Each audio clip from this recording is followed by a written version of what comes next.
excited are you to play in this game in Huntsville week 0? Oh, this city means a lot to me. Like I said it earlier, I met my wife in this city. I used to play for the Tennessee Valley Vipers, so to come back to Huntsville, Alabama, in this great city, I think this city's done a fantastic job of not only bringing people in general, but the sports side of this city. I mean, the Havoc have been killing it for years. I mean, Trash Pandas are doing a fantastic job. So to bring this football kind of venue, this football experience to the city, is going to be a great experience for our fans, but also for our players. I mean, we have so many players that grew up in the northern part of this state, so to have their families to be able to attend, it's big for all of us. How was this game approached to you, the idea? You could treat this kind of like a little bit of a conference road game. I mean, because you're playing a very good FCS in-state talent. This is going to give us bragging rights in the state. This is going to help us in recruiting because me and Coach are going to go battle each other for recruits in this state. So we'll treat it a lot like a kind of a playoff game as well, of making the drive the day before, staying at a hotel here in Huntsville, and letting our guys experience what a big-time game is on the road. It's a big opportunity to make a statement in state. Like, how much urgency do you feel like your team feels for this one, and you feel like for the season opener? You know, I want me to feel the pressure more than I do our players. I want our players to feel like it's just another day, another Saturday. So it is a big game. It's a big game for us, me especially going into year 4, playing an in-state opponent. It's a game that we need to do our best and show who we are. But I know that Coach is going to do a great job. He's done a great job everywhere he's ever been. So, like I said, I want pressure's on me as the head coach. I want our players to be able to show up here and play loose and do what they're supposed to do. Coach, describe the level of excitement, not only being the first college football team to play over at Joe Davis with the new renovations, but then a few weeks later going into your brand new on-campus stadium. Yeah, I think the first month is going to be kind of a high to play here in Huntsville, like you said, in Joe Davis for the first time a football game here.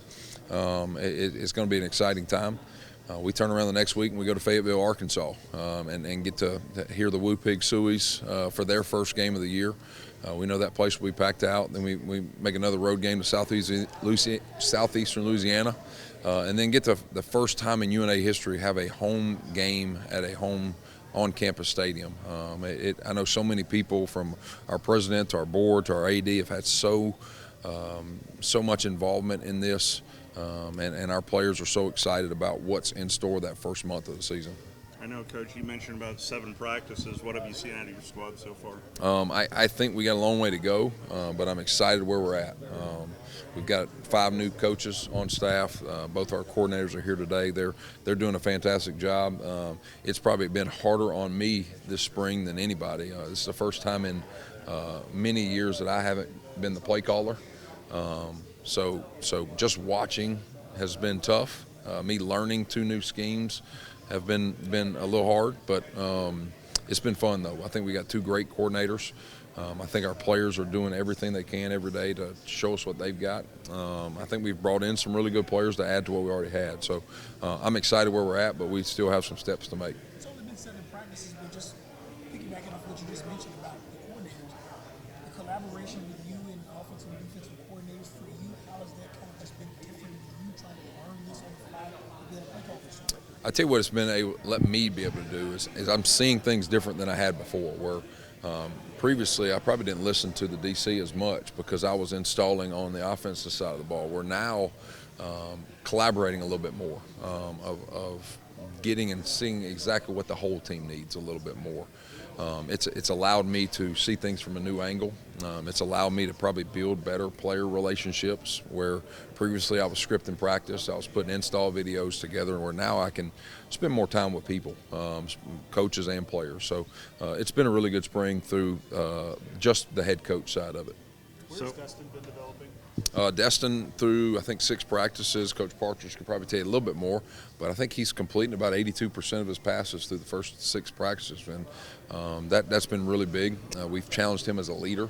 I think people see him as a leader, but he hadn't always been the vocal leader. So we've challenged him that he's going into his senior season. He's got to be the voice. He's got to be the guy when tough times hit, when stressful situations hit. He's got to be the guy that people look to. and say, hey, this guy's going to get us out of this. And he's done it so far. He's healthy. He's coming off that ankle injury, and he's running around and looks great. So I challenge him. The Eastern Kentucky Destin, the first half against West Georgia Destin, that's the guy we need every day walking into this building. So he's kind of taken that challenge and ran with it. You have a couple of players who followed some of the new staff members too, new programs. How much have those guys helped in kind of teaching the other guys that you have about the systems? You know, start with our defensive coordinator. Not only did he bring a guy from his team, he brought a guy from his household to bring a quarterback with him that he's raised from birth has been pretty fun to see. But I think that was great for him because me and Coach Bowen already had a relationship being at Kansas together. He's a great coach, great human being, but I think it was icing on the cake for him that he gets to watch his son every day. And it was funny, about a week ago, watching his son talk a little trash to his dad at practice was a sight to see. And then Josh Long, we hired as our defensive line coach, I think we signed 7 players from Memphis, and a lot of that had to do was because we hired Josh Long from Memphis. And nowadays in the world of the portal, you look for the best coach, but sometimes you look for the best coach that has ties to bringing players with them, and it really helped out for us this offseason. What else caught your eye this spring? I think our offensive line, we had 4 senior offensive linemen last year that graduated, so we're basically starting from scratch. Colin Wright is a 2-year starter for us, is the only returning starter. But I think we've brought in some good players to add to the talent that we've been developing through the high school ranks. Both tackles right now are transfers. We've got Levy Johnson is a transfer from South Alabama that has got a lot of ties to UNA. His dad, Mike Johnson, is our linebacker coach, so there's another father-son combo. But Mike is on probably the UNA Hall of Fame as one of the best players in UNA history. And Levy's, through the first 6 days, our starting tackle right now. And Isaac Rue is a transfer from Middle Tennessee that grew up in Muscle Shoals. To bring him back closer to home has been good for him. Good for us as well. So Will French is a transfer from Memphis that has come in and done a good job for us at center. But we've got some young guys like John Nolan Lawrence was a high school product from this state that has done a good job developing over 2 years. Carson Wheeler is a Brooks grad that's done a good job. So to watch the development and the cohesiveness of our offensive line come together this spring has been fun. How many starters do you have coming back? Starters coming back, man. So offensively, I think there's 4 starters on offense coming back. Defensively, it's a revamped group. I think there's 2 on defense. So it's going to be a lot of new faces, either through guys we developed through the high school ranks, that their first opportunity to really be the guy now after developing for 2 or 3 years, or guys we've brought in. So it's going to be a lot of newness that week 0 game. Given the current state of the game right now, Coach, this is a different platform to be on. How important is it for your kids to have these kind of experiences at the level that you guys are at? I think it's huge for them to play on a nationally televised game. It's huge for them to be able to be in such a big event like this. A lot of our players probably grew up either park ball, middle school, or high school playing against players that play on Samford's roster. I know they've got a couple guys from the Shoals area on their roster. I go to church with one of the families. So there's some bragging rights to it as well, playing in this game. There's some guys that played some 2 or 3 battles in high school with each other that have already been talking to me about playing against an old buddy of theirs. So this is a big game for us. It's a big game for our players. Got to ask you now, with West Florida coming in officially, you guys will get your schedule this week. Is it official? I don't think it's official just yet. So I don't know if I can comment just yet. But how does it feel to finally be able to get your first UAC schedule coming out? It's probably better on our DOFO than it is me, that they can start finalizing travel plans and start finalizing things with hotels. For me, it's more, I'm worried about day 7 of spring ball. So it probably doesn't hit me till June when we start breaking down our first 4 opponents in the summer.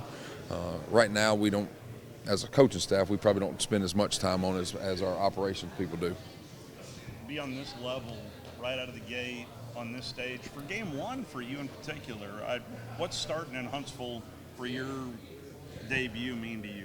Well, I think it's a great venue, number one. I think in our recruiting, footprint, and just to be able to play in this venue, I think it's going to be a great thing for our program and establishing a program. Game ones are always important and always good, and it'll be the first test that we get as a staff and as a team to kind of see where we are and what we've built since January. So we're excited about it, but no better place to do it in Huntsville, and I think it's going to be great for both fan bases because it's a close enough game. We're both about an hour and a half away, and people can get to the game and accessible. And what a great new stadium with the remodel they've had going on at Joe Davis. It'll look a little different than the last time I played there, which was I can't even remember when it was, a long time ago. But I think it's great for both schools, and I hopefully it'll start a little bit of a rivalry because I hope we'll continue this and play down the line.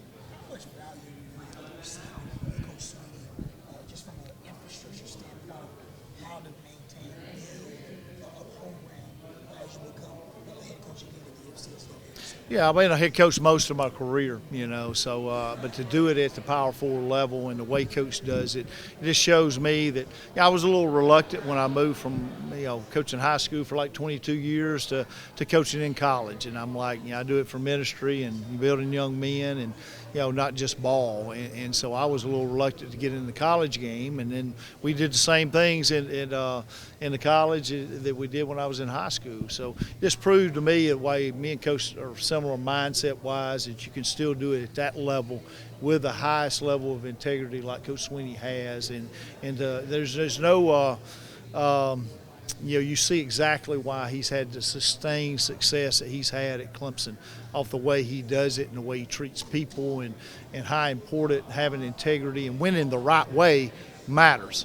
And that don't matter to a lot of people in this game, but he wins games the right way, and I take my hat off to him. So I learned a lot, from that. Me and him are great friends, and I wouldn't take nothing from my 4 years at Clemson. It was an awesome 4 years, and he's really, really good to me and my family. And like I said, it was a hard place to leave. It was tough. So I had probably one of the best jobs I've ever had. Was those 4 years. But he does it, like I said, he's different. He's a unicorn at the Power 4 level in the way he does things. But what you see is what you get. He's exactly the way he is in an interview. He's that man every day, day in, day out. What was it about Samford that attracted you back to being a head coach? Well, I think the administration, number one, Dr. Taylor and Martin Newton, the AD, just those two men, and then what Samford has to offer for as an educational proponent, and it's kind of back home. But one of the biggest things is the faith element of the school. I think Samford is one of the only Christian universities in the country that has not lost that. They haven't dropped their denomination or kind of hide the fact that they're a Christian organization. So, like I said, it's ministry to me, and I don't have to hide that, or not that I ever have. I've never really hid it, but that's why I do what I do. But that was one of the biggest factors there, and I do think that you can, build an outstanding program at Samford. I believe in what we can build at Samford, and you can become a national contender, and I believe we can build that type of a program, and that's why we're building this thing from the ground up, and we're getting a great foundation built. And it's kind of harder to navigate now in the climate of college football, with the transfer portal, but you just adapt and overcome. And I think we have an educational proponent at Samford where kids will want to stay and get education, and we're going to have a balance here of guys, high school guys we recruit to be our foundation. You got to be willing to lose one of those guys, a few of those guys after a year or two, and just know that you got to go in the portal and replace that kid. So we will use the portal to build our roster as well. So it's a unique time to be a college football coach for sure. So I don't think anybody's got all the answers, and it'll be the plan that we have will be unique to Samford and what fits Samford. How has construction of the roster and staff been, and the coaches that you've seen so far? I think it's been great. Now, staff, God has blessed me with a great staff. We got great coaches, but they're great men as well. So, and have a similar mindset as I do about the way we want to develop young men. So, I'm a firm believer in our staff. We got a mixture of older guys, and we got some great young, brilliant young guys as well that have great pedigrees. So, excited about our staff and the way we're doing things. The roster, I said earlier, we built it a different way. We didn't come in, and we're probably the only sitting staff in the country that did come in and let 50-plus guys go off a roster and just cut guys. And, yeah, we could have went out and built a better team, for this upcoming season by doing that. But I just don't think there's any integrity in doing that. So we chose a different route, and I think our guys gave us instant buy-in about the way we're doing things and appreciate that. And like I said, it's always going to be about getting the education to me and the way we do things, and not just winning games, but how we win games. We want to do it the right way. Coach, you mentioned Gulf South Conference earlier in the sit-down. I couldn't help but think of just nostalgically of just maybe teaching your kids before of the GSC tie-in and all that here in the state of Alabama. No doubt. I mean, this state is rich in football history, going, not just, the lineage of Bear Bryant and Alabama football and Auburn football. And, there's been a lot of great football played in this state for a long time, from the old Gulf South days when you had, Livingston winning the national championship, West Alabama and UNA, their run through the 90s, JSU's run through the late 80s and early 90s in that Gulf South. I don't think you found better football. There was a lot of talent running around on those teams back in the day. And so just, kind of teach those a little bit of that rich history, I think is an important thing. And I think rivalry in today's world is an important thing, too. I think a lot of these programs are struggling to find rivalry games. So I think this can be something for both programs that we start and kind of can continue playing, and it'll be good for both fan bases for sure. Talk about the 7 practices you've had so far. Well, I mean, really good. We got we're getting better. We need to. We got a long way to go, but our guys are doing everything they can, effort-wise and attitude-wise, every day to become a tougher football team and to get better. And so I'm very, very pleased with our kids' effort and attitude about the way they've approached everything. We've had instant buy-in, as good a buy-in as I've ever had anywhere. And so we got a great group of young men, and our coaches are doing a great job with them. On the field, we've gotten better every day. And this is not just coach talk. I mean, we literally have gotten better, every day. We had about a big scrimmage on Saturday, and so we've seen a lot of good things. We've seen a lot of things we got to fix as well. So, but hey, that's why you got spring ball, and that's why you practice. So, so we're just trying to win every day. When you were at Jackson, it seemed like a good mix of high school guys that you developed and some Power 4 guys that made the drop to FCS. Just how does the recruiting philosophy change at the FCS level? Well, I do think the biggest change is not being able to get the drop downs. You're not going to be able to have those guys. These at times when we had a full SEC D line, that we had at Jackson State. So the caliber, the level from what I've seen the last 4 years, even at the mid-major level, is not what it used to be. I mean, you just got to know when you get a player in, it's a really good player, they're going to move on. And so you got to be a part of that journey for the player. I think you got to help him make a good decision, educate him on the decision he's making, maybe keep him a year longer than what he thinks. But in this game, you got a chance to make money as a college football player, and we got to be a part of that journey. So we're definitely, percentage-wise, going to be about the same as Jackson State, maybe a little bit more. My percentage there was 85-15.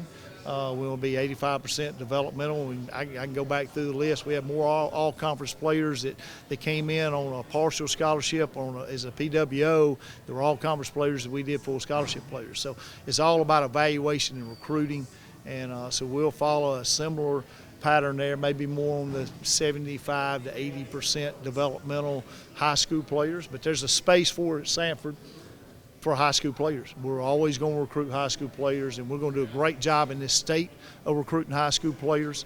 And we're going to take transfers as well. So we'll fill in our roster where we have immediate needs to upgrade the roster. So that'll be kind of the philosophy moving forward. Do you feel like the state of high school football in the state is as strong as it's ever been right now? I think it is, and it's. I talked to a bunch of recruits. We had probably 70 guys at a scrimmage on Saturday, and talking to parents and stuff. It's a tough time to navigate as a high school player. There's never been more opportunity out there for some of your higher level players, your 4- and 5-star guys that can go get $1 million out of high school playing the game. So there's a lot of opportunity, which is a great thing.